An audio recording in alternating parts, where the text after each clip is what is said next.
The Deep Space Monitoring Station Meridian watch floated silently in the void between star systems. Its crystal towers caught starlight and turned it into power for the massive listening arrays that stretched out like metal flowers. For 300 years, the station had watched the empty darkness of the galactic rim, recording the quiet songs of distant pulsars and the whispers of solar winds. Zeftar Nix had worked the night shift for 12 cycles now. His long, pointed ears could pick up sounds that other species missed. The Vorthon were known throughout the Galactic Council for their incredible hearing.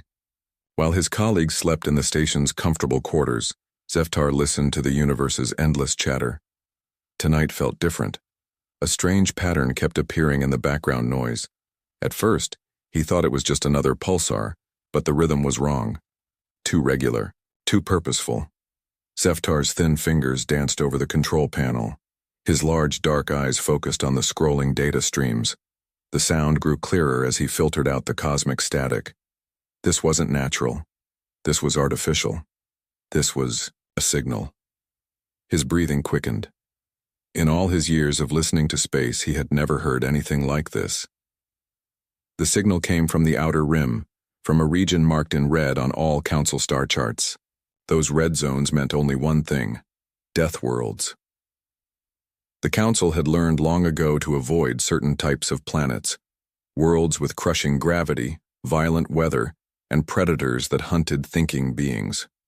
No civilized species could possibly evolve on such hellish places. The computer databases were clear about this. Life on death worlds either died quickly or became something terrible. But this signal was clearly made by intelligence. It contained mathematical sequences, prime numbers, and basic stellar coordinates. Someone out there was trying to communicate. Someone from a place where no one should be able to survive, let alone build technology. Zeftar activated the emergency communication system. The soft chimes echoed through the station's corridors, waking the other crew members.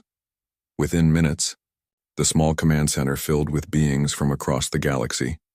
Dr. Kelvis arrived first.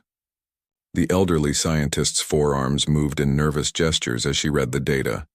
Her species, the Thren, were natural scholars. They had studied theoretical evolution for centuries, creating models of how life might develop on hostile worlds. But those were just thought experiments. No one expected to actually find such creatures. "This is impossible," Dr. Kelvis muttered, her voice carrying the musical tone of her people. "The mathematical progression is too sophisticated. The stellar cartography shows knowledge of hyperspace physics, but the source..." She paused, checking the coordinates again.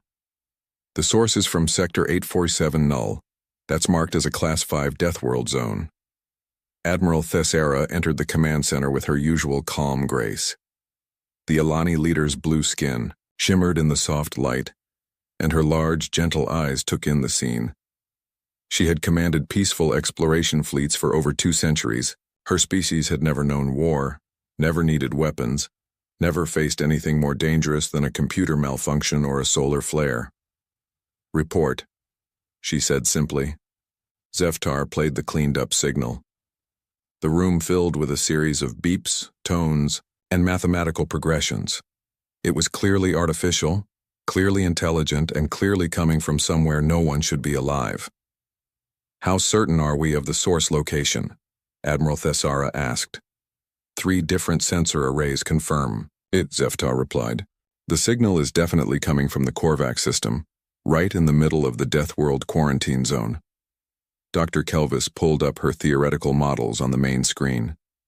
If life could somehow evolve in such an environment, it would be different.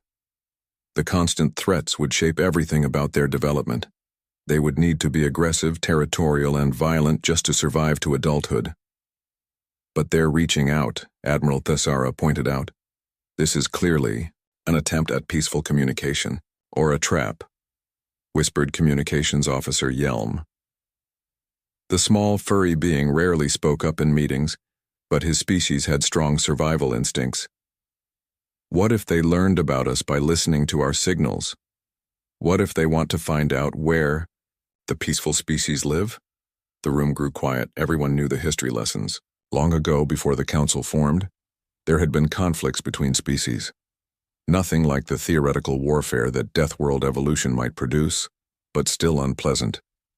Those dark times ended when civilization learned to solve problems, with discussion, trade, and compromise. But what if these new beings didn't understand compromise?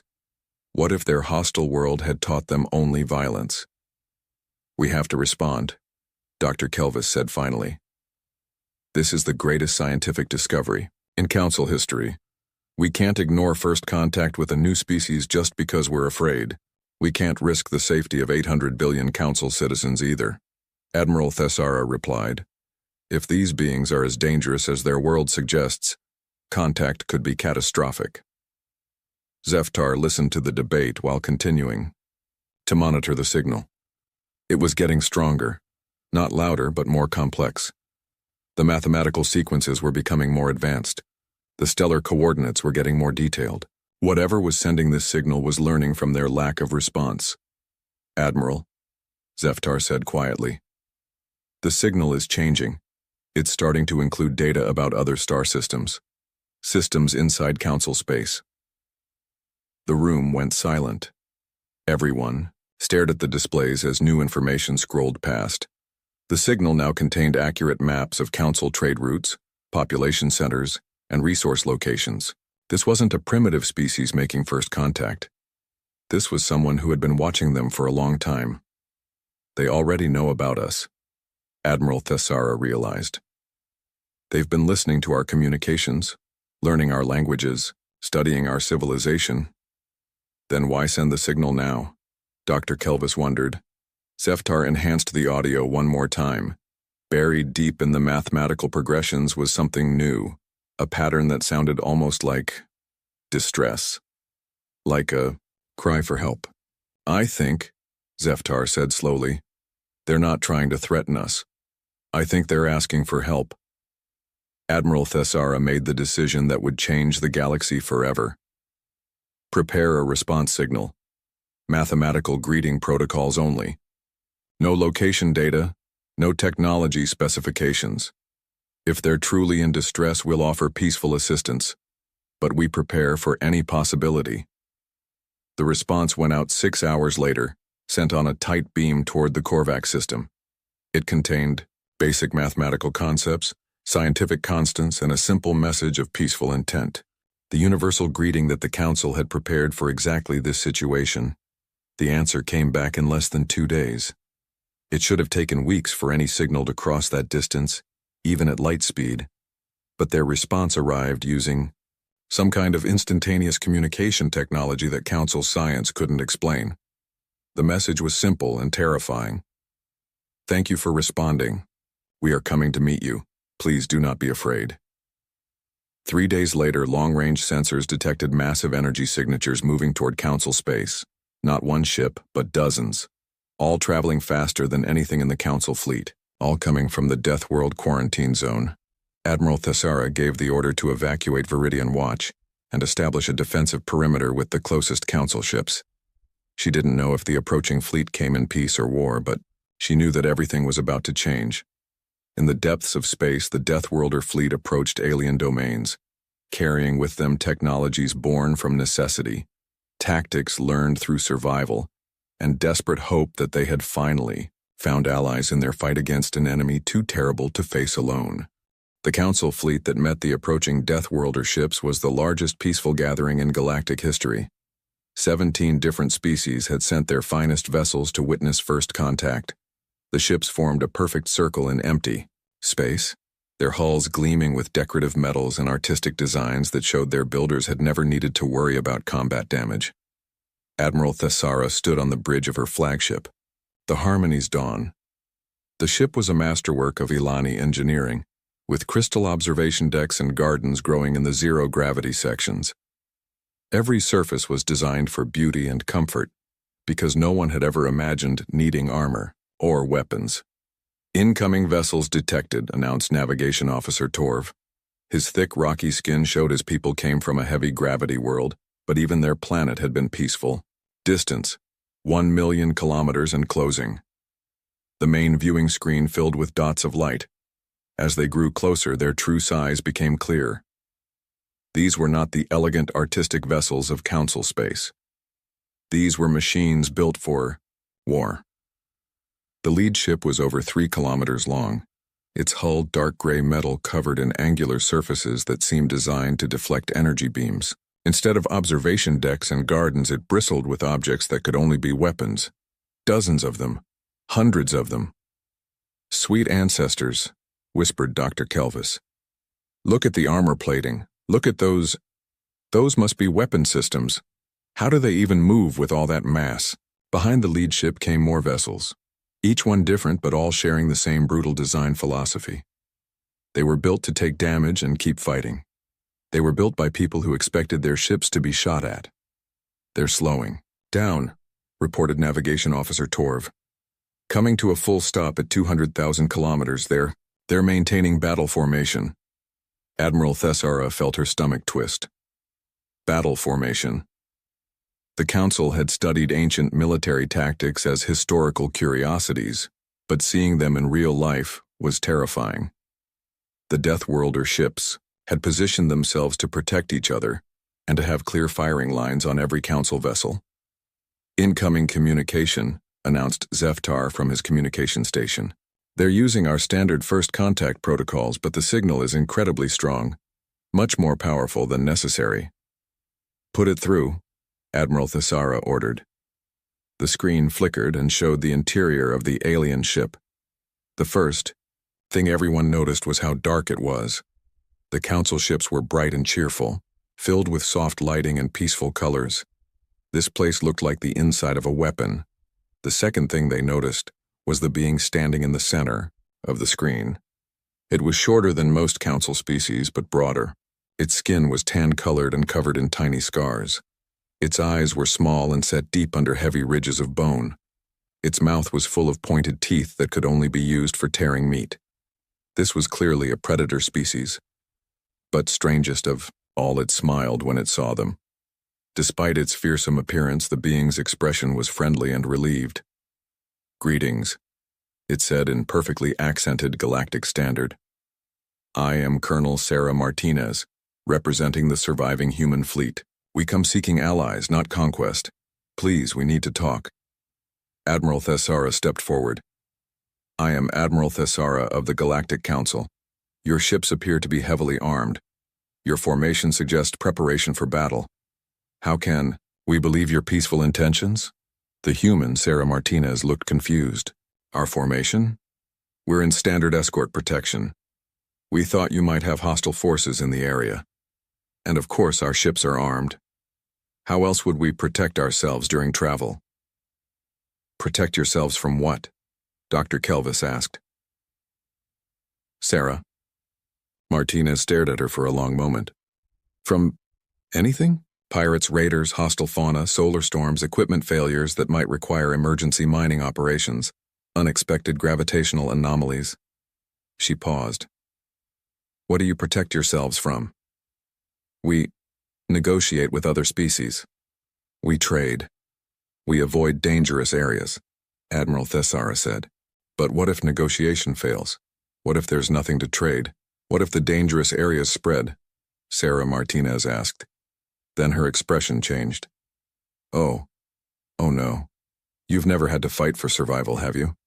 Your species never learned warfare." The Bridge of the Harmony's dawn went silent. Warfare was a concept from ancient history, something that happened before civilization. "Colonel Martinez," Admiral Thessara said carefully, "your species developed on what we classify as a death world. We assumed this made you naturally aggressive. Are you telling us you learned warfare out of necessity?" Sarah Martinez laughed, but it wasn't a happy sound. "Aggressive? Admiral, we're probably the most cooperative species you'll ever meet. We had to be. On Earth, everything was trying to kill us. The weather, the animals, the plants, even tiny organisms we couldn't see. The only way humans survived was by working together, sharing resources and protecting each other." She gestured to something off-screen, and the view expanded to show her bridge crew. Admiral Thessara was shocked to see dozens of different human variants working together smoothly. Different skin colors, different facial features, different body types, all functioning as one unit. But we also learned that sometimes cooperation isn't enough. Sometimes you face enemies that can't be reasoned with, can't be bought off, can't be avoided. Sometimes you have to fight, or everything you love dies. What enemies? Dr. Kelvis asked. What could be so terrible that your entire species learned warfare? Sarah Martinez's expression grew dark. We call them the Devourers. They destroyed our homeworld 6 months ago. They consumed 17 of our colonies. They turned living planets into empty rocks, and they're heading this way. The communication screen shifted to show sensor readings. The data was terrifying. Massive objects, each the size of a small moon, moving through space at impossible speeds. The energy signatures suggested technology far beyond even Council capabilities. They don't communicate. They don't negotiate. They don't seem to want anything except to destroy all organic life. We tried everything.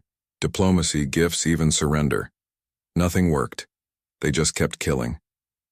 Admiral Thessara felt a chill that had nothing to do with the ship's temperature. How many of your people survived? These ships carry about 12 million humans out of a population of 60 billion. Sarah Martinez's voice stayed steady, but her eyes showed the pain. We're all that's left. We've been running and fighting for months, trying to find somewhere safe. When we picked up your signals, we hoped maybe we could find allies who could help us stop them. Stop them? Repeated Admiral Thessara. You want to fight these Devourers? We have to. They won't stop with human space. They're moving toward the galactic center, consuming everything in their path. Your Council space is directly in their route. Dr. Kelvis was studying the sensor data with growing alarm. These energy readings, if they're accurate, these Devourer machines could destroy entire star systems. Our ships aren't built for combat. Our planets have no defenses. That's why we need to work together, Sarah Martinez said. Humans know how to fight, but your technology is centuries ahead of ours. Your manufacturing capabilities are incredible. Your coordination between species is something we never achieved. Together we might have a chance. And if we refuse? Admiral Thessara asked quietly. Sarah Martinez was quiet for a long moment. Then you'll face them alone when they arrive, in about 8 months. And they will arrive. They follow the same routes that radio signals travel, hunting for sources of organized intelligence. The bridge fell silent as everyone realized what this meant. The Council's peaceful radio broadcasts, their trade communications, their cultural exchanges, all of it had been creating a trail leading the Devourers straight to their worlds. We need to contact the full Council immediately, Admiral Thessara decided. This is beyond any single fleet's authority to decide. Understood, Sarah Martinez nodded. But Admiral, please hurry. Every day we debate is another day the Devourers get closer to your worlds. And when they arrive, talking won't save anyone.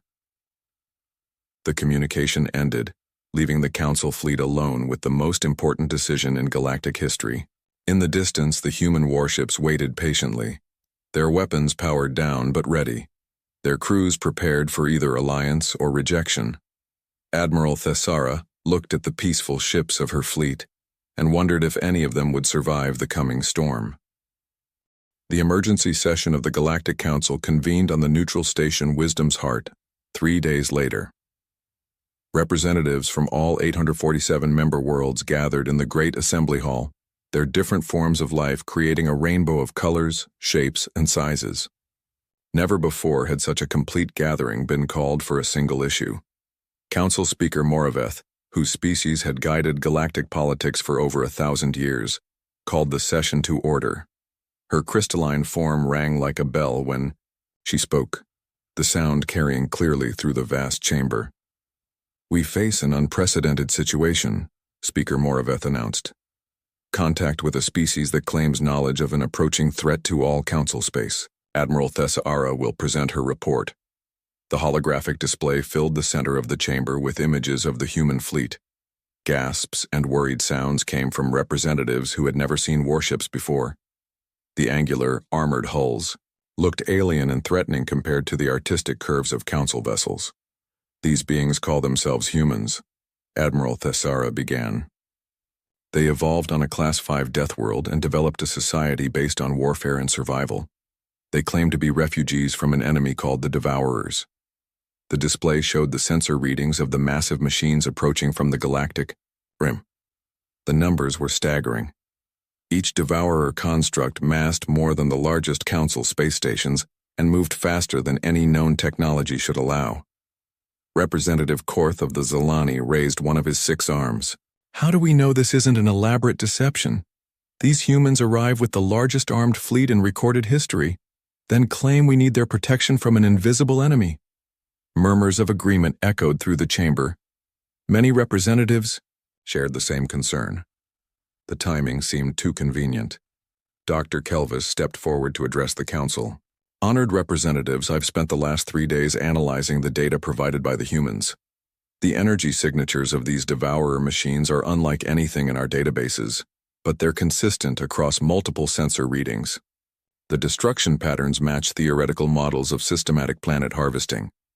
Theoretical models, scoffed Representative Yilan of the Korvash, based on data provided by the same species asking for our trust. Where is the independent verification? Admiral Thessara activated another display. We sent long-range probes toward the coordinates the humans provided. The results arrived this morning. The chamber fell silent as images appeared of dead solar systems, planets stripped down to bare rock, asteroids arranged in perfect geometric patterns. Space itself seemed cleaner, as if every trace of organic matter had been systematically removed. 17 star systems, exactly as the humans described. Admiral Thessara said quietly, "Whatever the Devourers are, they're real." Speaker Moraveth's crystal form dimmed as she processed this information. If this threat is genuine, what do the humans propose? The display changed to show Colonel Sarah Martinez standing in what appeared to be a meeting room aboard her ship. Unlike the dark, weapon-filled bridge from their first contact, this space looked almost normal. There were chairs, a table, even what might have been a water dispenser in the corner. Honored Council, Sarah Martinez began. We propose a joint defense initiative, human tactical knowledge combined with Council manufacturing and coordination capabilities. We believe this combination could create a defense network capable of stopping the Devourers. Representative Thex of the Mindari, whose species were master engineers, leaned forward. What exactly does this tactical knowledge involve? What methods of warfare do you propose to teach us? Sarah Martinez paused before answering. The basics would include weapons targeting, defensive formations, damage control procedures, and strategic resource allocation during combat conditions. The chamber erupted in worried voices. Combat conditions, resource allocation during warfare, these concepts were foreign to most Council species. You're asking us to abandon 8 centuries of peaceful civilization, declared Representative Voss of the Alterian Collective, to turn our society into something violent and militaristic. No, Sarah Martinez replied firmly. We're asking you to survive. The Devourers won't care about your peaceful intentions or your cultural achievements. They'll simply consume you and move on to the next target. Representative Korth stood again. But how do we know that learning warfare won't change us fundamentally?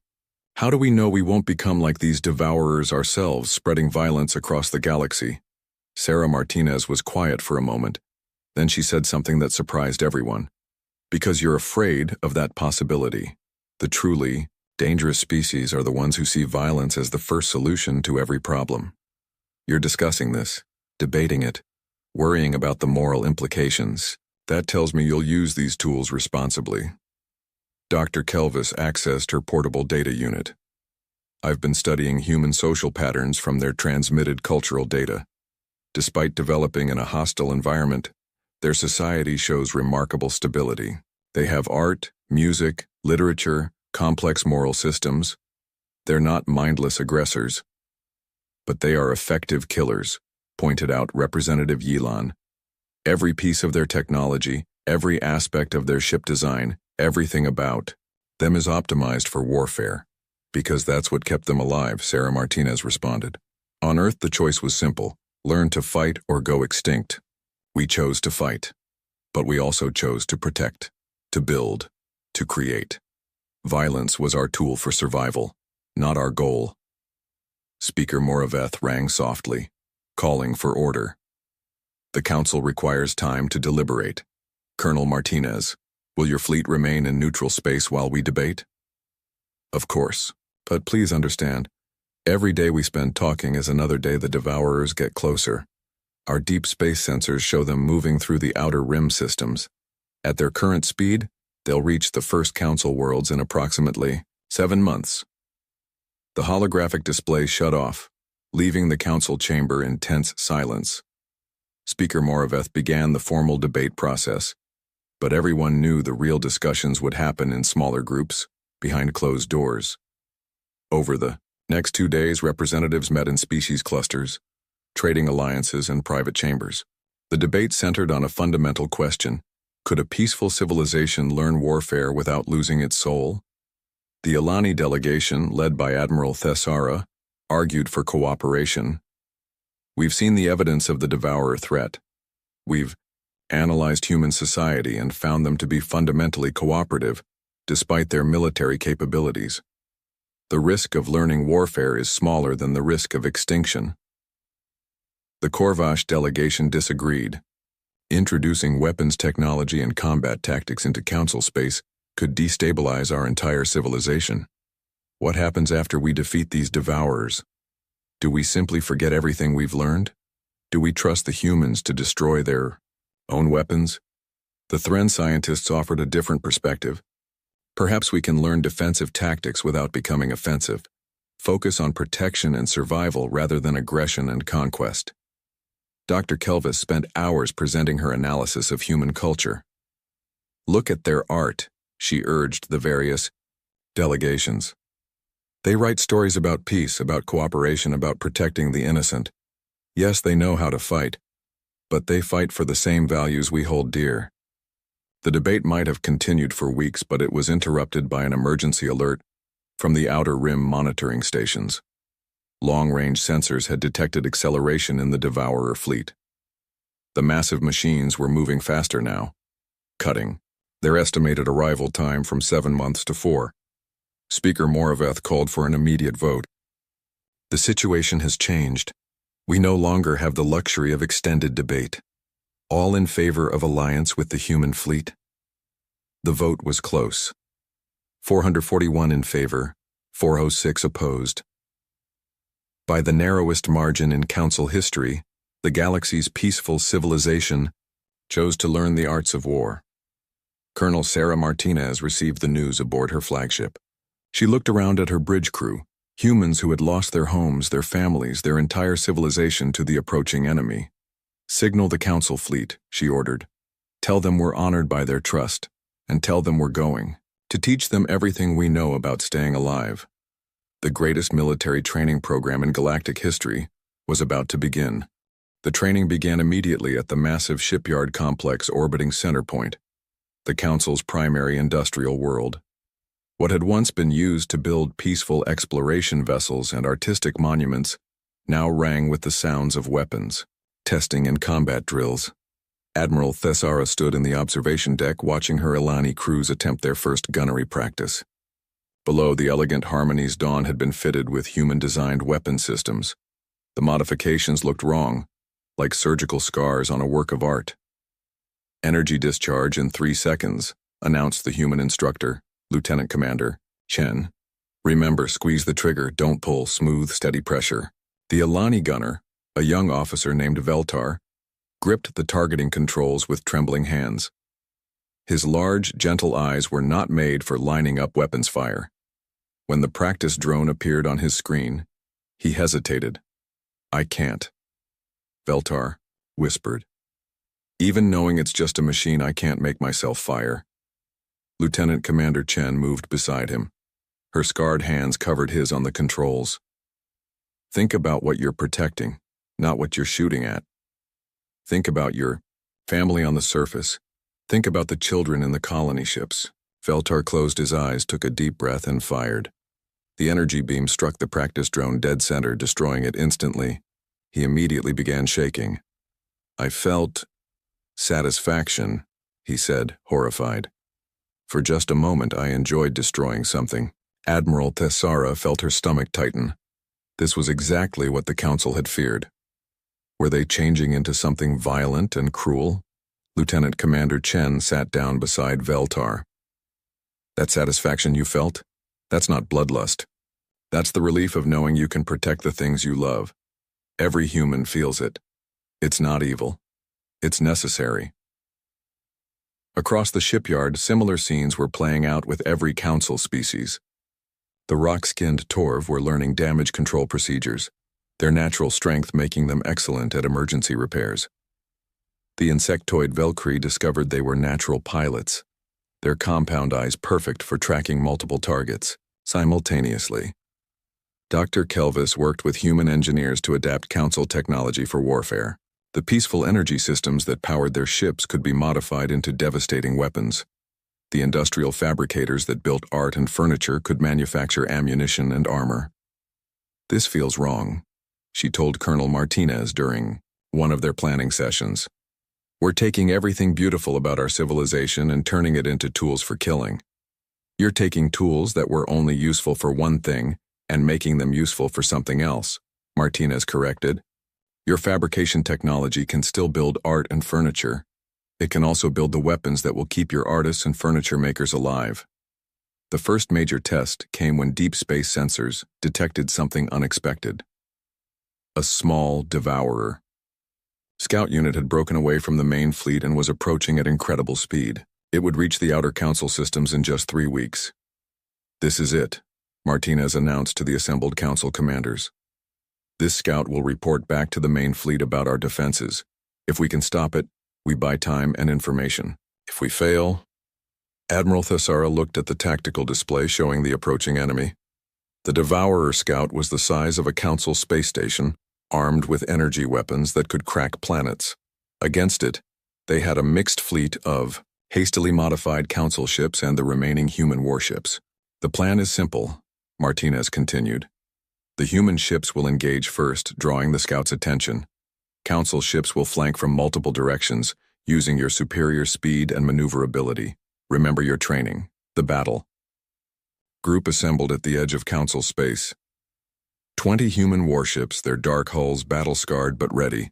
50 Council vessels, their artistic designs now bristling with weapon systems and armor plating. It was the strangest fleet in galactic history. Zeftar worked the communications station aboard the Harmony's Dawn, coordinating between ships whose crews had never fought together before. His sensitive hearing picked up the tension in every voice, the fear and determination mixing together. Devourer scout detected, reported Navigation Officer Torv. Distance 2 million kilometers and closing. It's huge. The enemy appeared on the main screen like a metallic moon. Its surface was covered in geometric patterns that hurt to look at directly. Weapon ports opened along its hull like hungry mouths. Human ships, begin your attack run, ordered Colonel Martinez from her flagship.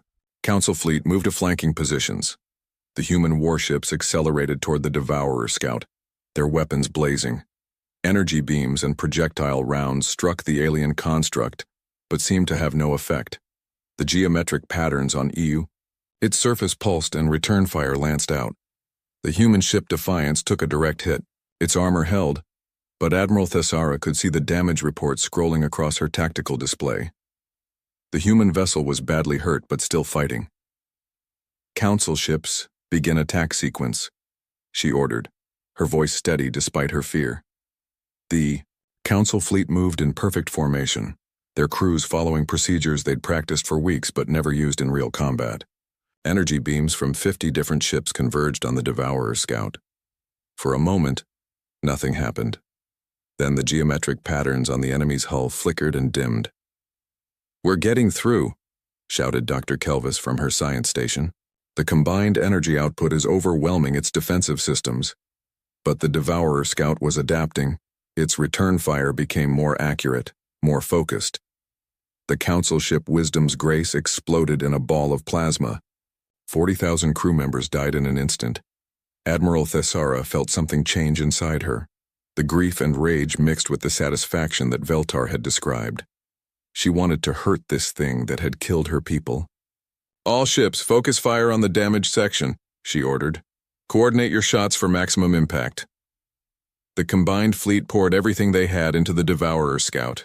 Human weapons and Council energy beams struck the same target point. Over and over, the alien construct's hull began to crack. Then suddenly it went dark. The geometric pattern stopped pulsing. The weapon ports closed. The massive construct drifted silently in space. Is it dead? Asked Veltar from his gunnery station. Colonel Martinez's voice came over the communication system. Negative. Devourer constructs don't die. They just go dormant. We have maybe an hour before it reactivates with new defenses adapted to our weapons. What do we do? Admiral Thessara asked. We take it apart while we can, Martinez replied. Salvage teams to the construct. We need to learn everything we can about their technology before the main fleet arrives. Over the next hour, mixed teams of humans and council members boarded the dormant Devourer scout. What they found inside changed everything. The construct wasn't just a weapon, it was a library. The geometric patterns on its hull were storage devices containing the histories of thousands of destroyed civilizations. Every species the Devourers had encountered, every world they had consumed, every piece of art and knowledge and culture, all of it was preserved in digital form. They're not just destroying civilizations, Dr. Kelvis realized as she studied the data streams. They're collecting them, storing them. But why? The answer came from deep inside the construct's core, a message in a language older than any known species. Preservation through integration, chaos reduced to order, organic inefficiency eliminated, perfect storage achieved. Colonel Martinez stared at the translation. They think they're saving us. They're destroying our bodies and worlds, but preserving our minds and cultures in digital form. To them, this is rescue. Admiral Thessara felt a chill that had nothing to do with the ship's temperature. How do you fight an enemy that believes it's helping you? The same way you fight any enemy, Martinez replied. You prove them wrong. The scout construct suddenly pulsed with new energy. The salvage teams barely made it back to their ships before it reactivated with entirely new weapon systems and defenses. All ships retreat to minimum safe distance, Admiral Thessara ordered. We've learned what we came to learn. As the fleet withdrew, the Devourer scout resumed its course toward Council space. But now it would report back that the galaxy's civilizations were no longer helpless. They had learned to fight. The real war was about to begin. The main Devourer fleet arrived at the edge of Council space exactly when the humans predicted. 300 massive constructs, each one larger and more complex than the scout they had barely managed to defeat. They moved in perfect formation, consuming everything in their path as they advanced toward the galaxy's heart. The combined Council human defense fleet waited for them at the Meridian gate, a natural choke point between star systems where the enemy would have to pass. 2 months of desperate preparation had transformed the peaceful shipyards into weapons factories. Every Council world contributed ships, crews, and resources to the largest military force in galactic history. Admiral Thessara stood on the bridge of her flagship, no longer the artistic harmony's dawn, but the heavily armored, defiant Peace. The name had been chosen by her crew. They were still the same Ilani who valued harmony, but they had learned that sometimes peace required strength to defend it. Fleet status report, she requested. Navigation Officer Torv, his rock-like skin, now marked with battle scars from the scout encounter, read from his displays. 800 Council vessels ready for combat, 60 human warships operational. All crews have completed basic combat training. It had not been easy. 3 Council species had refused to participate, choosing to evacuate their worlds rather than learn warfare. Others had struggled with the psychological changes that combat training required. But the majority had adapted, discovering that the capacity for violence had always been within them. They had simply never needed to use it. Colonel Martinez appeared on the communication screen from her command ship. The human looked tired but determined. 2 months of intensive training and preparation had worn on everyone, but the humans bore an additional weight, the knowledge of what defeat meant. Admiral, Long-range sensors show the Devourer fleet will reach the Meridian gate in 6 hours. This is our best chance to stop them before they reach populated systems. Dr. Kelvis looked up from her science station. The data from the Scout construct has been invaluable. We understand their adaptive defense systems now. The key is coordinated attacks using different energy frequencies. The battle plan was complex, requiring split-second timing between hundreds of ships crewed by dozens of different species. Human tactical expertise had been combined with council coordination abilities to create something neither could have achieved alone. Zeftar monitored the communication channels, his sensitive hearing picking up the nervous chatter from ships throughout the fleet. Ilani crews sang traditional harmony songs to calm their nerves. Torv engineering teams recited mathematical equations. Human crews told jokes and shared stories about their lost homeworld. Devourer fleet detected at system boundary, announced the sensor operator. They're already adapting. Hull configurations are changing based on our scout engagement data. On the main screen, the approaching enemy was a sight that would have terrified the old council. Hundreds of geometric constructs, each one unique, each one designed to counter the specific weapons and tactics used against their scout. They had learned from the previous battle and evolved accordingly. "This is it," Admiral Thessara announced to the entire fleet. "Remember your training, remember what you're fighting for. All ships assume attack positions." The combined fleet spread out in a complex three-dimensional formation that would have been impossible for any single species to coordinate. Human warships took point positions, their heavy armor and weapons designed to absorb the initial enemy response. Council ships formed layered support groups, their speed and precision allowing for rapid repositioning. Enemy fleet entering weapon. "Range in 30 seconds, reported Navigation Officer Torv. Admiral Thessara took a deep breath. 6 months ago, she had commanded peaceful exploration vessels. Now she was about to lead the largest military engagement in galactic history. "All ships," she announced, "engage the enemy."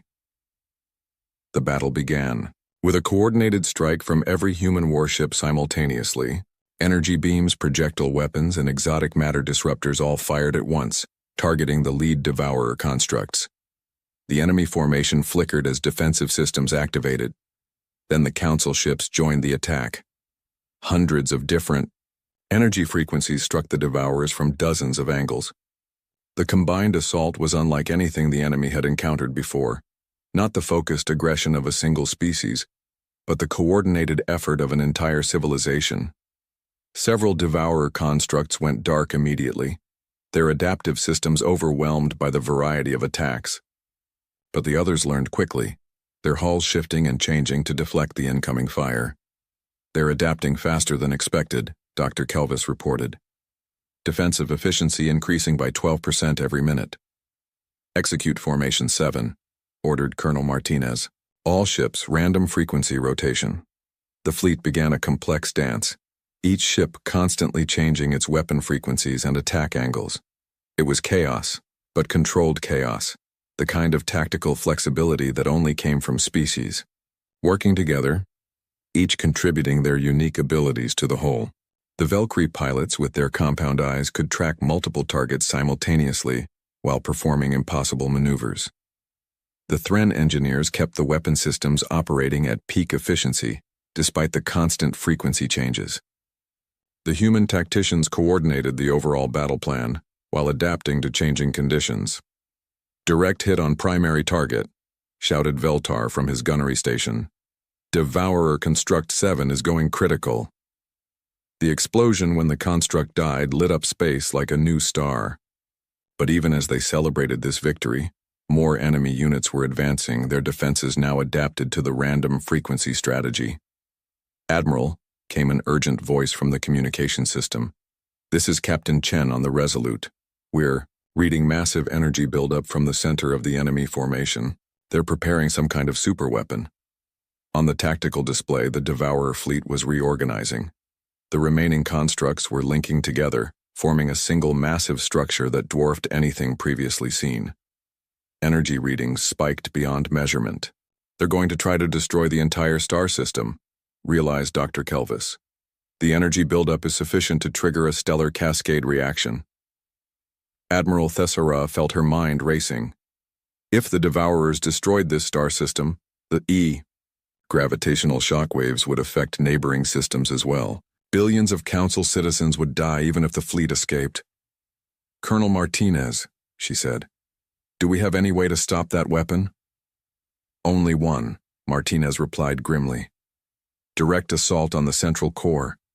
It would require a ship to get through all their defenses and detonate inside their formation, a suicide mission." The bridge of the Defiant Peace fell silent. Everyone understood what this meant. Someone would have to sacrifice their ship and crew to save the galaxy. "I'll do it," Admiral Thessara said quietly. "The Defiant Peace has the strongest shields. We have the best chance of reaching the target." "Negative," came voices from across the fleet. "Human ships, Ilani vessels, Torv engineering platforms. Every crew was volunteering for the mission." Zeftar looked up from his communication station. "Admiral, I'm receiving similar messages from every ship in the fleet.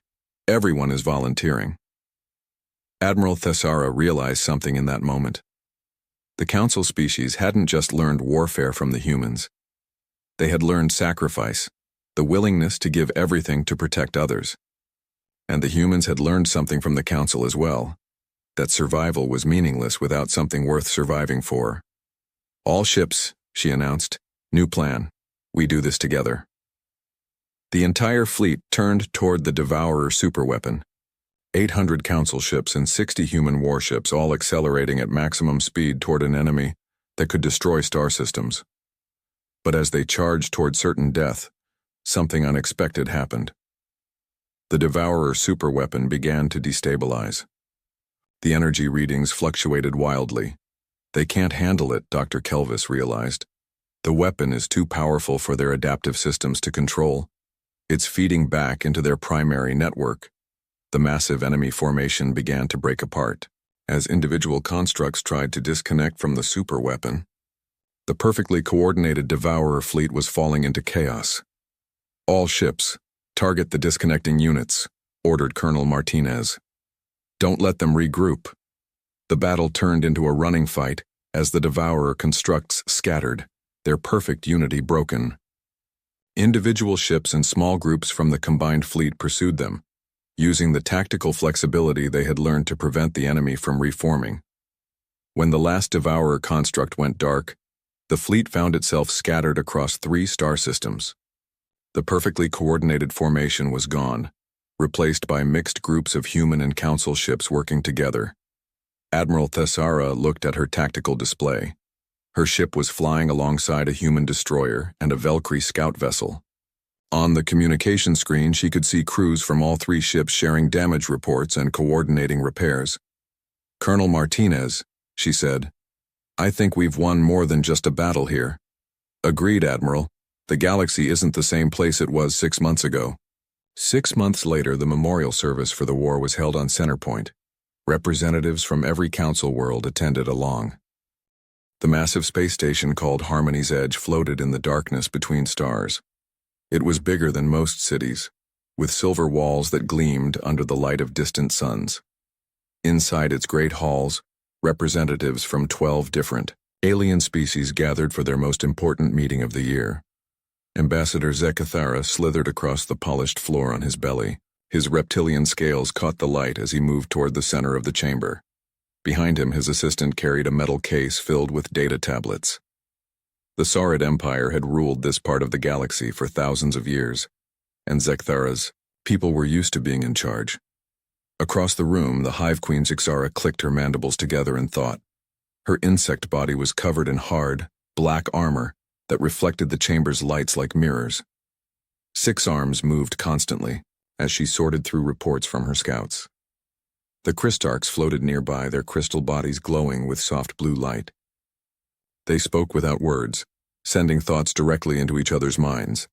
The Galactic Council had kept peace between these species for over 1,000 years. Trade flowed freely between worlds, and wars were settled through words instead of weapons.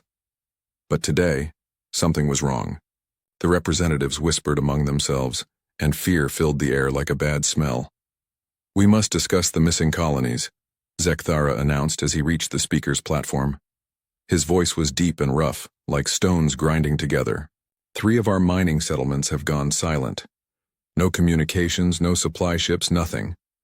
The other representatives leaned forward in their seats. Missing colonies were rare but not unknown. Pirates sometimes attacked remote outposts, and equipment failed in the harsh conditions of deep space. But 3 colonies disappearing at the same time was different.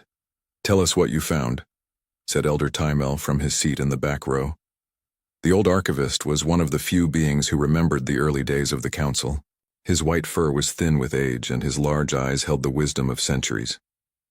Zekthara activated a hologram in the center of the chamber. It showed a star map with 3 red dots marking the missing colonies. Our investigation teams found the automated distress beacons floating in space, but the beacons were empty. No data, no recordings, nothing. It was as if someone had wiped them clean.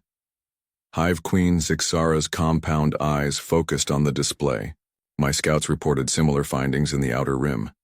Ships have been disappearing for months. We thought it was equipment failure or maybe rogue artificial intelligence systems. Or pirates, added Captain Vorthak of the Stellar Federation. His blue skin glowed faintly as he spoke. There have always been criminals in the outer territories. The debate continued for hours. Each species had theories about what might be happening. Some blamed mechanical failures. Others suspected secret weapons testing by rival governments. A few suggested that unknown aliens from outside the galaxy might be invading. But Elder Timel sat quietly through all the arguments. He was thinking about something else, something that made his old heart beat faster. When the others finally stopped talking, he stood up slowly and walked to the center of the chamber. "I have been studying the archive records," he said in his quiet voice. "These disappearances follow a pattern. They match something that happened long ago." The representatives turned to look at him. Timel was known for his vast knowledge of galactic history. If he had found something important, they needed to hear it. "There was another species in the early days of the Council," Timel continued. "They called themselves humans. They came from a small yellow star near the galaxy's edge. The records say they were eager to join our community and share knowledge with other worlds." Zekthara's eyes narrowed. "I have never heard of these humans. Are you certain they existed?" Timel activated his own datapad, and new images appeared in the hologram. They showed bipedal creatures with pale skin and strange fur on their heads. They walked upright on 2 legs and had only 2 arms each. Compared to the other council species, they looked weak and primitive. "The humans made contact with us 800 years ago," Timel explained. "At first, everything went well. They were curious about our technology and shared their own scientific discoveries. But then something terrible happened. The chamber fell silent. Even the Christarchs stopped their mental conversations to listen. There was an incident at one of our research stations," Timel continued. "A Saurid facility was completely destroyed. Thousands died. The evidence pointed to human involvement, though the details were never clear. The council decided that humans were too dangerous to remain in our community." "What happened to them?" asked Hive Queen Zixara. "They were exiled," Timel said sadly. "The council built a quarantine barrier around their home system. No ships were allowed in or out. The humans were cut off from the rest of the galaxy." Captain Vorthak laughed harshly. "If they were so dangerous, why should we worry about them now? That was 800 years ago. Even if they survived, they would still be primitive compared to our modern technology." But Timel's expression was grave. "That is what concerns me. The quarantine beacons around the human system went silent 50 years ago. No one bothered to investigate because we had all forgotten about them. But what if they found a way out? What if they have been growing stronger all this time?" The other representatives exchanged glances. The idea seemed impossible.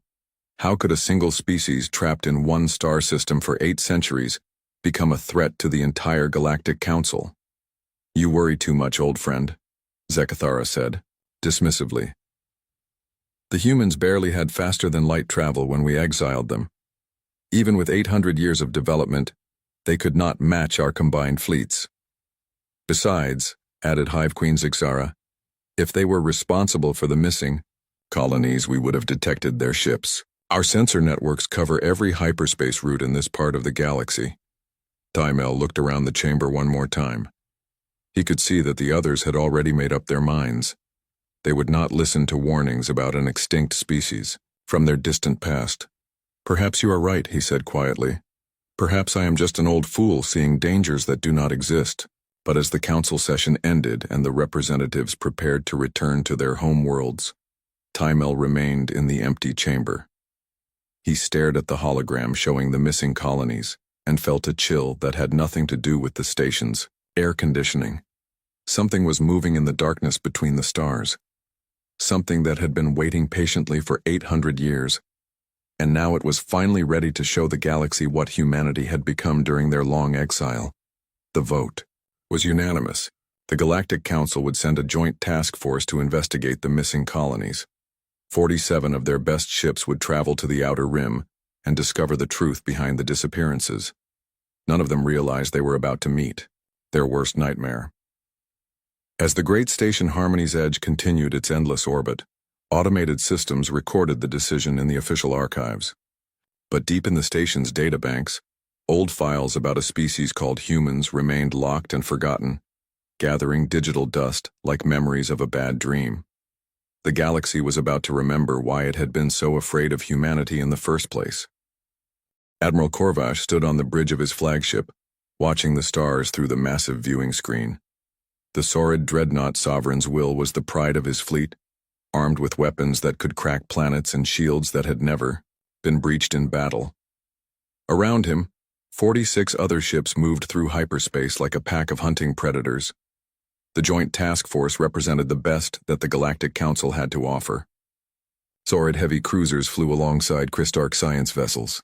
Insectoid fighters buzzed around massive Federation battleships. Each species had contributed their finest ships and most experienced crews.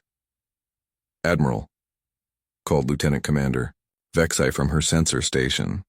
The Crystarch officer's crystal body pulsed with blue light as she processed incoming data.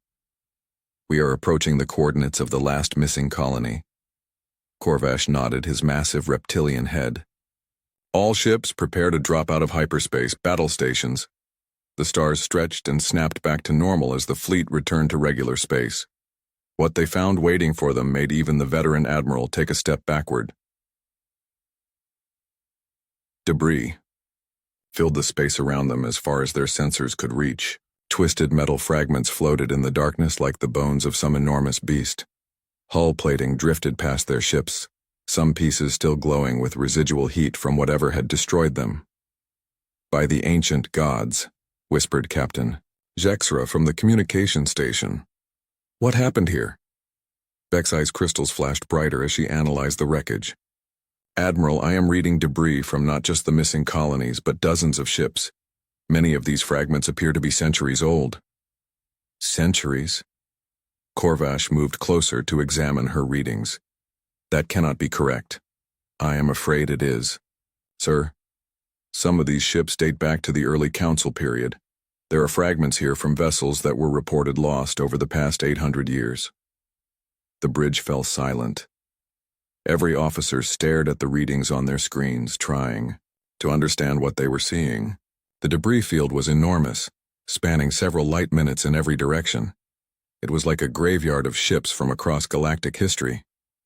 "Begin detailed scans," Korvash ordered. "I want to know what destroyed these vessels." The task force spread out through the debris field, their sensors working overtime to catalog the wreckage. Each new discovery was more disturbing than the last. The destroyed ships came from every major species in the Council, but they had not been fighting each other. "Admiral," Vexai reported after an hour of analysis, "the destruction patterns are unlike anything in our databases. The hull damage shows signs of directed energy weapons, but the signatures do not match any known Council technology." "Pirates with stolen weapons?" suggested Captain Zixara. "No, sir. The attack patterns indicate precise tactical knowledge. Whoever did this knew exactly where to hit each ship to disable it most efficiently. They struck at power cores, weapon systems, and life support with surgical precision." Corvash studied the tactical displays. The evidence painted a picture that made no sense. A single unknown enemy had somehow destroyed dozens of ships over hundreds of years, collecting their victims in this massive graveyard. But how was that possible? "Admiral," called the communications officer. "Priority transmission from Council Command." The image of Elder Tymel appeared on the main screen.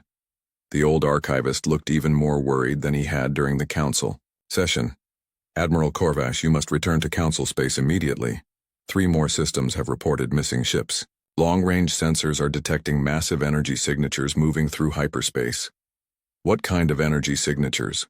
Corvash asked. "Unknown, Admiral. The patterns do not match any registered vessel in our databases. Whatever is out there, it is big and moving fast." Before Corvash could respond, alarms began blaring throughout his ship. Lieutenant Commander Vexai's crystals flashed urgent red as her sensors detected something new. "Admiral, contact bearing 27 Mark IV. Distance, 1 million kilometers, and closing fast." On the viewing screen, a single point of light grew larger as it approached their position. At first, it looked like any other ship traveling through normal space. But as it came closer, the task force officers realized they were looking at something impossible. The approaching vessel was enormous, easily 3 times the size of their largest dreadnought. Its hull was dark and angular, covered with what appeared to be flowing armor that shifted and changed like liquid metal. No energy readings, no communication signals, no detectable life signs. It moved through space with deadly silence. "All ships, battle stations," Corvash commanded. "Unknown vessel, identify yourself." The alien ship continued its approach without responding. It moved with a grace that seemed impossible for something so large, gliding through space like a predator, stalking its prey. "Admiral, it just dropped out of hyperspace directly in front of us," Vexai reported with wonder in her voice. "I have never seen anything move like that." The dark ship positioned itself between the task force and the edge of the debris field. For long minutes, neither side moved. The Council ships held their weapons ready while the unknown vessel simply waited in silence. Then finally, a transmission came through on all frequencies. The voice was clear and cold, speaking in perfect galactic standard language. "This is the UNSC Retribution. You are trespassing in human-controlled space." Every bridge in the task force fell completely silent. The name hit them like a physical blow. Human. The species that Elder Tymel had warned them about. The species that had been exiled 800 years ago. "You have 30 seconds to reverse course," the voice continued with deadly calm. "Or be destroyed." Admiral Corvash found his voice first. "This is Admiral Corvash of the Galactic Council Fleet. We are on a peaceful mission to investigate missing colonies. We mean no harm to anyone." 20 seconds, came the reply. Corvash looked around his bridge at the faces of his officers. Fear was beginning to replace shock as they realized what they were facing. The humans were not extinct. They had been out here in the darkness all along, growing stronger while the Council forgot they existed. "Please, we only want to understand what happened here," Corvash tried again. "We can discuss this peacefully." 10 seconds. The Admiral's military training took over. "All ships prepare evasive maneuvers. Ready weapons but do not fire unless fired upon." 5 seconds. The countdown reached 0, and the human ship acted, not with words or warnings, but with a display of power that would haunt the survivors for the rest of their lives. A small craft launched from the Retribution's hull. At first, it looked like an ordinary fighter, no bigger than the interceptors carried by Council ships. But as soon as it began moving, everyone realized they were watching something that defied every law of physics they knew. The human fighter accelerated to near light speed in an instant, with no visible reaction drive and no inertial dampeners. It moved through space like it was swimming through water, changing direction at impossible angles without slowing down. In less than a minute, the single small craft had positioned itself directly above the Admiral's flagship. Weapon systems that the Council's finest scientists could not identify, locked onto the Sovereign's will with targeting precision that their computers called impossible. "This is Captain Elena Vasquez, of the UNSC Retribution," came a new voice. over the communication system. "Admiral, you and your fleet are going to learn what happens when you disturb a human graveyard." The lesson was about to begin, and the Galactic Council was about to discover that their worst nightmare had been waiting patiently in the darkness for 800 years. Admiral Corvash stared at the small human fighter floating above his massive dreadnought. The tiny craft looked harmless compared to the Sovereign's will, but every instinct the Admiral had developed over decades of warfare told him he was looking at death itself. "Captain Vasquez," he said carefully into his communicator, "I am Admiral Corvash of the Saurid Empire. We are here under the authority of the Galactic Council to investigate missing colonies. We have no hostile intentions." The human fighter remained motionless for several seconds. Then Captain Vasquez's voice came through the speakers again, cold and emotionless. "The Galactic Council, the same organization that declared my species too dangerous to exist among civilized beings. The same council that built a prison around our home and left us to die in isolation. That was 800 years ago," Corvash protested. "None of us were alive then. We are not responsible for what happened to your people."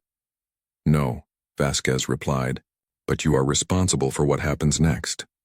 The human fighter moved so fast that the Admiral's eyes could not follow it. One moment it was floating peacefully above his ship, and the next it was already past them, circling the entire task force like a shark around a school of fish.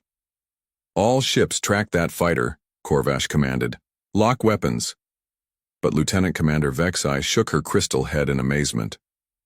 "Admiral, our targeting computers cannot keep up with its movements. It is changing direction faster than our sensors can process."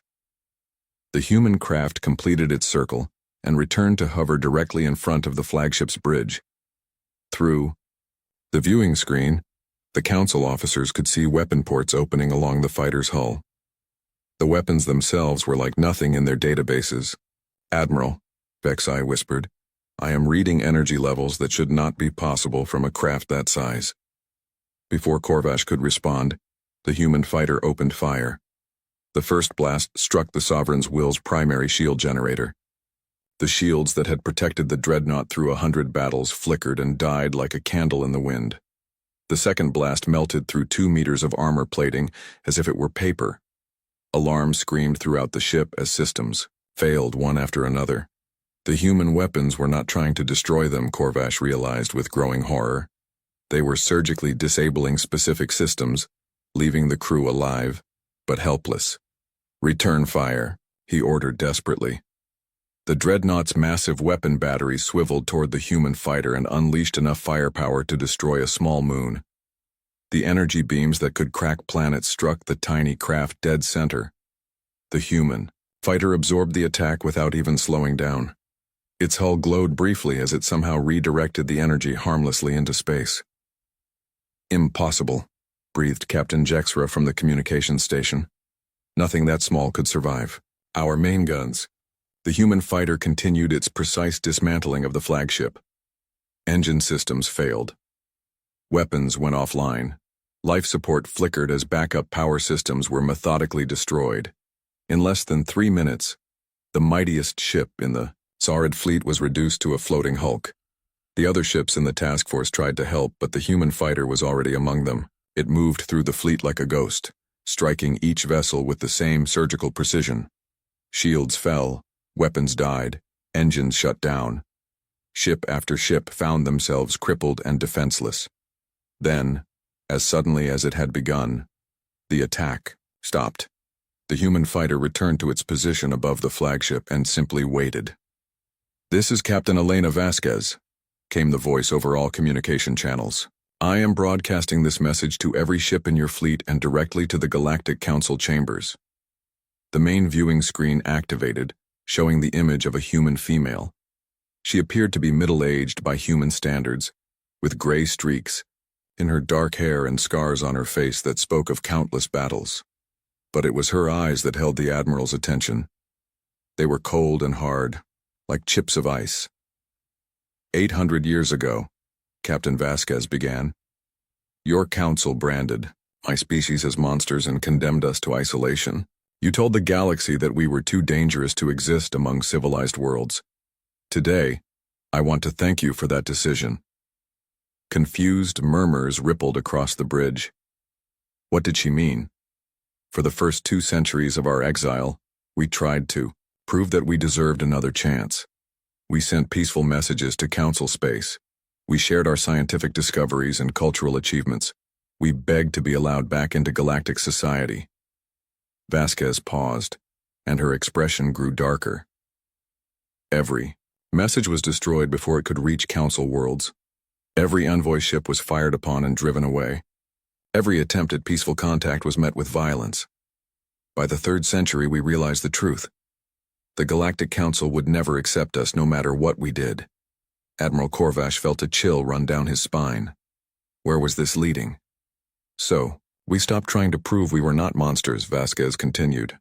Instead, we decided to become exactly what you feared we were. The image on the screen expanded to show more of the human ship's bridge. Corvash could see other humans working at stations filled with technology that looked centuries ahead of anything the Council possessed. The design was sleek and efficient, built for war. We spent 5 centuries exploring the dark spaces between the galactic arms, places where your people would never venture. We found resources and worlds that you never knew existed. We developed technologies that make your science look like children playing with toys. She gestured to someone off-screen, and new images appeared showing vast shipyards hidden in the darkness between stars. Thousands of ships like the Retribution floated in formation, their dark hulls absorbing light like holes in space. We learned to build ships that can repair themselves. We created weapons that manipulate the fundamental forces of reality. We developed artificial intelligence systems that make each of our vessels more dangerous than your entire fleets combined. Captain, Vasquez leaned forward and her voice became deadly quiet. But most importantly, we learned patience. We have been watching you for decades, studying your weaknesses, monitoring your communications. The colonies that have been disappearing were not random targets, Admiral. They were test sites where we evaluated your military capabilities. The truth hit Corvash like a physical blow. The missing colonies, the debris field, the centuries of lost ships. It had all been humanity preparing for this moment. You exiled us because you thought we were dangerous, Vasquez said. You were right, but you made one mistake. You let us live long enough to become everything you feared and more. She stood up from her command chair, and the camera followed. Her movement. I am giving you a choice, Admiral Corvash. You and your fleet can return to Council space with a message. Tell them that the children they abandoned have grown up. Tell them that humanity has become something they cannot imagine in their worst nightmares. The image zoomed in on her scarred face. Or you can stay here and join the graveyard that surrounds you. The choice is yours, but I will not make this offer again. The communication ended, leaving the Council fleet floating helplessly in the darkness. Around them, the debris of 800 years of victims drifted through space like a monument to humanity's patience. Admiral Corvash looked at his disabled ship and his frightened crew. The choice was no choice at all. Signal all ships, he said quietly. We are returning to Council space immediately. As the crippled fleet began its long journey home, none of them noticed the hundreds of other human ships that had been watching, from the shadows, invisible to their sensors. The trap had been perfect, and the message was clear. Humanity was no longer the weak species that had been exiled 8 centuries ago. They had become something far worse than the Council's worst fears, and they were just getting started. The emergency session of the Galactic Council began before Admiral Corvash's damaged fleet had even reached the outer border of Council space. Representatives from all 12 species gathered in the great chamber aboard Harmony's Edge, their faces filled with fear and confusion. Elder Timel sat in his usual place in the back row, but this time nobody was ignoring the old archivist. His warnings about the humans had proven terrifyingly accurate, and now everyone wanted to hear what else he might know. The reports cannot be accurate, insisted Ambassador Zekthara as he slithered across the chamber floor. One small fighter cannot disable an entire fleet. It is impossible. But the evidence was streaming in from multiple sources. Every ship in the task force told the same story. A single human craft had methodically crippled 47 of the Council's finest vessels, without taking a single hit in return. Hive Queen Zixara's compound eyes focused on the tactical displays floating above the chamber. The weapon signatures do not match anything in our databases. How could they develop such technology in isolation? Perhaps they were not as isolated as we believed, suggested Captain Vorthak of the Stellar Federation. His blue skin had turned pale with worry. If they have been expanding beyond their quarantine zone for centuries, he did not need to finish the thought. Everyone in the chamber understood the implications. If humanity had been secretly colonizing the dark spaces between stars for hundreds of years, they could have grown into something vast and powerful while the Council remained completely unaware. But the most disturbing reports were still coming. In long-range sensors across Council space were detecting strange contacts at the edges of known territory. Ships that appeared for brief moments before vanishing again, as if they were testing the boundaries of Council defenses. "They are watching us," whispered Elder Timel. "Just as Captain Vasquez said, they have been studying our weaknesses for decades." The Crystarch representative, Elder Zixhai, floated forward with his crystal body pulsing urgent colors. His species possessed the most advanced computers in the galaxy, and he had been running calculations since the first reports arrived. "I have attempted to model their technological capabilities based on their observed development rate," he announced. "My quantum computers began overheating after the first few calculations." "What did you find?" asked Zixara impatiently. If the humans maintained their pre-exile rate of innovation and had access to the resources of the dark matter regions, they should possess technology equivalent to— Zixhai paused, his crystals flickering with uncertainty. "Equivalent to what?" pressed the ambassador. "Equivalent to the precursors." The chamber fell completely silent. The precursors were the legendary race that had supposedly created the hyperspace lanes millions of years ago before vanishing without a trace. Most council members believed they were merely a myth. "That is impossible," Zixara said finally. "No single species could advance so far so quickly." "Under normal circumstances, I would agree," Zixhai replied. "But isolation and necessity can accelerate development in unexpected ways. When a species faces extinction, evolution takes dramatic leaps." As if summoned by their fears, alarms began sounding throughout the station. The communications officer, a young Saurid named Kextal, looked up from his console with terror in his eyes. "Council members, we are receiving a transmission from the edge of Council space. It is from the humans." "Put it through," ordered Elder Timel. The main hologram activated, showing the same scarred face that had spoken to Admiral Corvash's fleet. Captain Elena Vasquez stood on the bridge of her dark ship, surrounded by technology that seemed to bend reality around it. "Greetings, members of the Galactic Council," she said with cold politeness. "I trust Admiral Corvash delivered my message about our return." Zixara rose to his full height, trying to project authority despite the fear in his voice. "Captain Vasquez, I am Ambassador Zixara of the Saurid Empire. We are prepared to discuss terms for peaceful coexistence." Vasquez smiled, but there was no warmth in it. "Peaceful coexistence? How interesting. That is exactly what my ancestors wanted 800 years ago." "The past cannot be changed," the ambassador replied. "But we can work together to build a better future. Can we?" Vasquez asked. "Let me show you something that might help you understand our position." The hologram expanded to show the space around the human ship. But the retribution was no longer alone. Hundreds of other vessels hung in the darkness around it, their angular hulls absorbing light like holes in reality. Each ship was massive, bristling with weapons that the Council's science could not begin to understand. "This is just one small part of our fleet," Vasquez explained casually. "We have thousands of ships scattered throughout the galaxy, all of them invisible to your sensors until we choose to reveal them." The Council representative stared in horror at the display. If this was just a small part of the human fleet, how many ships did they actually possess? "What do you want from us?" asked Hive Queen Zixara, her voice barely above a whisper. "Want?" Vasquez seemed genuinely amused by the question. "We do not want anything from you. We have moved beyond the need for anything your civilization can provide." She gestured to someone off screen, and the view changed to show more of the human fleet. But these ships were not positioned for attack. They were arranged in a perfect sphere around council space, like a cage made of dark metal and impossible technology. "We have surrounded your entire civilization," Vasquez announced. "Every major trade route, every hyperspace lane, every colonial outpost. You are completely enclosed within a sphere of human ships." Elder Timel leaned forward in his chair. "If you do not want to conquer us, then why are you doing this?" "Because," Vasquez replied, "we want you to understand what it feels like to be trapped. For 800 years you kept us imprisoned in our own system. Now it is your turn to experience isolation." The psychological impact was immediate and devastating. Even as Vasquez spoke, reports flooded in from across council space. Merchant ships were refusing to travel.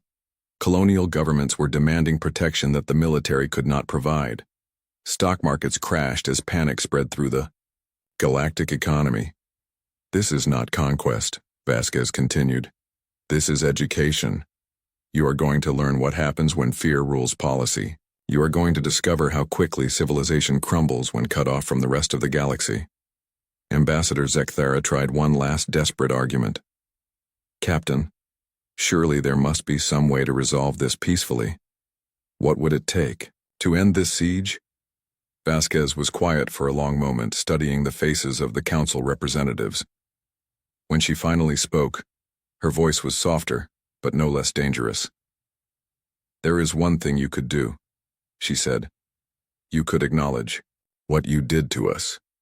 You could admit that exiling an entire species based on fear and prejudice was wrong. You could apologize."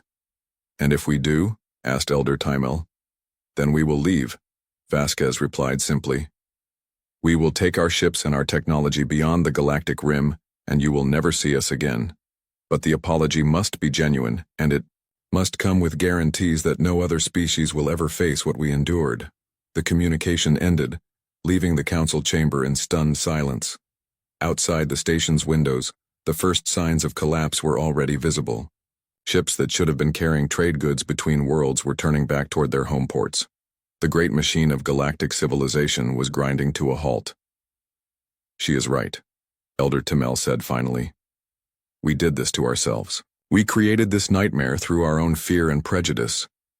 "You would have us apologize to these monsters?" Zekthara demanded. "No," Timel replied sadly. "I would have us apologize to the people we turned into monsters." The debate that followed would determine the fate of galactic civilization, but outside in the darkness, humanity waited with the patience they had learned during 8 centuries of exile. They had surrounded an entire galaxy and brought it to its knees without firing a single shot. Now they would see if their former captors had learned anything from the experience of being trapped themselves. 3 months had passed since the human fleet had surrounded council space, and galactic civilization was dying from within. No shots had been fired, no planets had been invaded, but the effect was worse than any war. Trade between worlds had stopped completely. Merchant ships sat idle in their ports rather than risk encountering human vessels in the darkness between stars. Food shortages appeared on worlds that had imported supplies for centuries. Colonial governments declared independence from the council as panic spread through the population. The Saurid Empire, once the most powerful force in the galaxy, was fracturing as individual systems broke away to protect themselves. The Crystarch Collective had withdrawn all their ships to defend their home worlds. Even the mighty Stellar Federation was pulling back their forces, abandoning their outer colonies. Elder Timel stood alone in the great chamber of Harmony's edge, staring out at the stars through the massive viewing windows. The station that had once been the symbol of galactic unity was now nearly empty. Most of the council representatives had returned to their home worlds, leaving only a skeleton crew to maintain basic functions. "The communication systems are ready," announced Captain Vorthak from behind him. The blue-skinned officer looked exhausted after months of trying to hold the council together. "Captain Vasquez has agreed to meet with us." Timel nodded slowly. The debate had raged for weeks, tearing the council apart from the inside.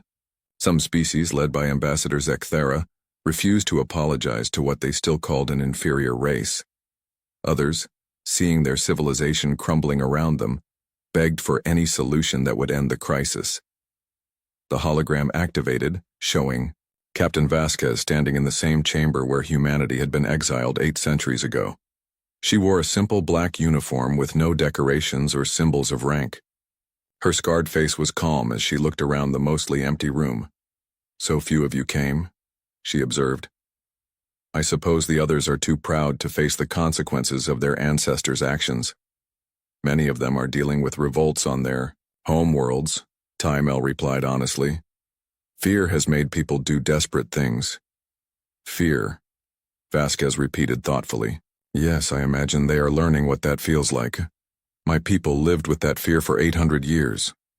She walked to the center of the chamber, her footsteps echoing in the vast space. "Do you know what the real tragedy is, Elder Timel?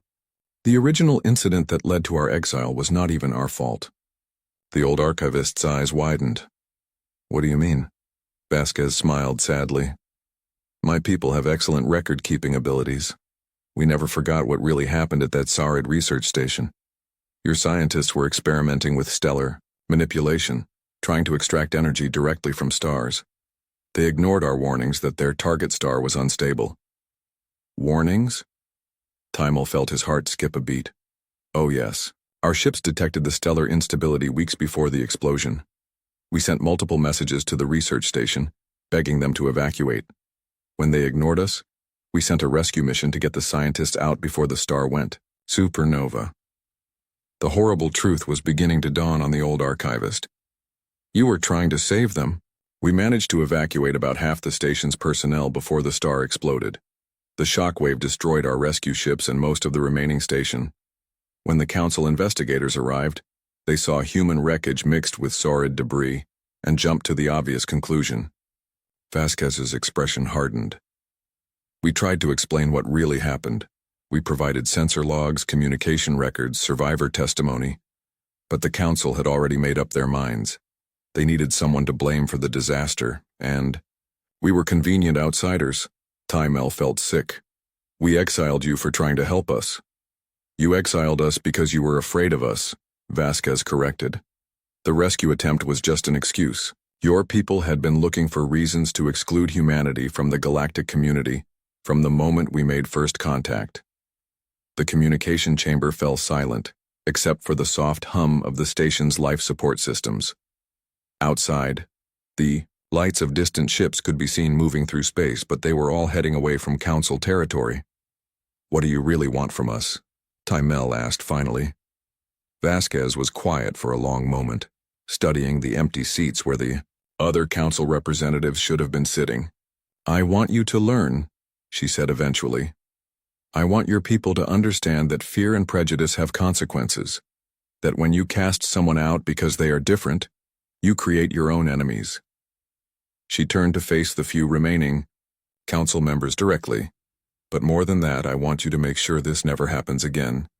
I want laws that prevent any species from being exiled based on fear alone. I want guarantees that future generations will not repeat your mistakes." "And if we agree to these terms?" asked Captain Vorthak. "Then we will leave," Vasquez replied simply. "My people have grown beyond the need for revenge. We have technologies and territories that your civilization cannot even imagine. We are ready to explore other galaxies, other dimensions of reality that are beyond your current science." She paused, her expression softening slightly. "We forgive you for what you did to us, not because you deserve forgiveness, but because carrying hatred for 800 years has taught us that forgiveness is the only path to true freedom." Elder Timel felt tears running down his old face. "You would really leave? After all we put you through?" "Elder Timel," Vasquez said gently, "the greatest victory is not conquering your enemies. It is growing beyond the need for conquest at all. My people have learned that lesson. Now it is time for yours to learn it as well." The vote, when it finally came, was closer than anyone had expected. The Saurid Empire, led by Ambassador Zekathara, voted against the apology until the very end. But as reports came in of more systems declaring independence, even the proud reptilian species realized they had no choice. The formal apology was broadcast across the entire galaxy.